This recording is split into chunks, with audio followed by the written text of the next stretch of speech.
Joining us is Rod Hall of K&L Gates. You are a government affairs advisor. Correct. Tell me, what legislation are we looking at that is going to benefit the small minority business owners of AMAC? Thank you very much for having me.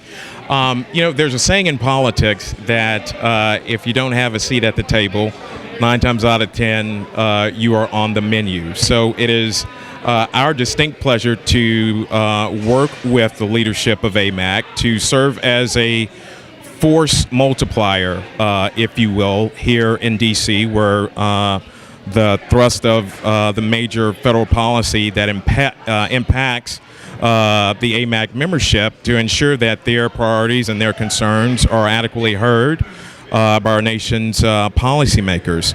You asked about some of the legislation that Congress is currently considering. Right now, Congress is in the midst of a federal reauthorization of surface transportation programs. That is a very important piece of legislation, a 5-year, $305 billion bill that ensures our nation's roads, bridges, mass transit systems are up to par. But most importantly for the AMAC membership, the legislation also reauthorizes the Federal Disadvantaged Business Enterprise, or DBE program, which a lot of the membership depends on in their day-to-day operations. So it's a very important piece of legislation. We have been actively lobbying on behalf of AMAC to ensure that, one, the DBE program is retained, reauthorized, and makes it into the final package that ultimately lands on the president's desk to be signed by President Obama. How optimistic are you that it will be signed? I mean, as a DBE and an AMAC member, I can tell you this is important. Yeah, absolutely. We are pretty confident that the legislation will ultimately make it to the president's desk for a signature. Today, the House of Representatives, by an overwhelming margin, I think the final vote tally was 305 to 100 in favor of passing what's called the conference report as a final negotiated package between the House and the Senate. So the House had its first vote today. It overwhelmingly passed. It now hops over to the Senate for consideration. We are very optimistic that the measure, which contains the DBE reauthorization language that we've advocated for, it's in there. We hope the Senate will pass it by week's end and hopefully be on the president's desk by next week.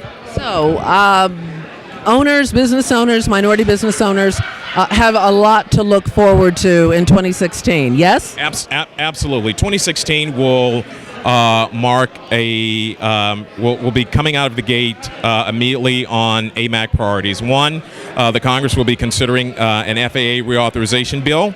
One of the chief AMAC legislative priorities is ensuring that the DBE policy provisions are also applied to the passenger facility charges, that most passengers, when they're boarding a flight or connecting through a city, that tax or charge is levied to spark a number of capital improvement projects. Obviously, all Americans pay taxes. Their taxes are reinvested into various forms of infrastructure, and ensuring that all Americans have an opportunity to partake in capital improvement projects across the country. That's a definite AMAC priority, and we want to ensure that, as it relates to the PFC, that the DBE provision is applied there, so that other minority and small advantaged business enterprises have a great shot at participating in the revitalization of our nation's infrastructure. Okay, well, we're very excited about that. Anything else you'd like to add?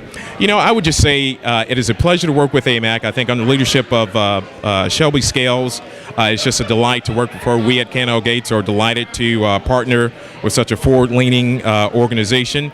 The 3 priorities, as I indicated, applying the DBE provisions to the PFC that Congress will consider next year, DOT size standards, as well as certification reform as it relates to the rental car industry.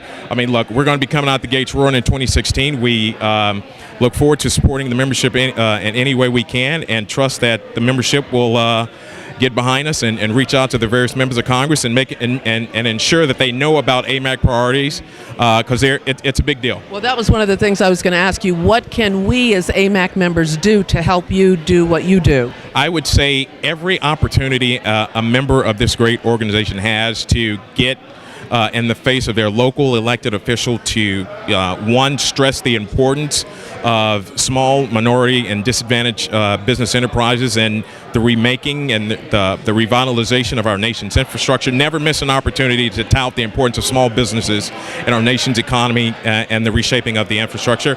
And then, also just, continue to harp on the AMAC priorities and making sure that legislators, when they go to the floor of the House or the floor of the Senate, have that in the back of their minds when they're voting on major pieces of legislation that impact infrastructure across this country. Yeah. Well, thank you so much for the work you do. We couldn't do what we do without your help. Thank you. Thank you so much. And have a great 2016. Thank you very much. Thank you. Absolutely.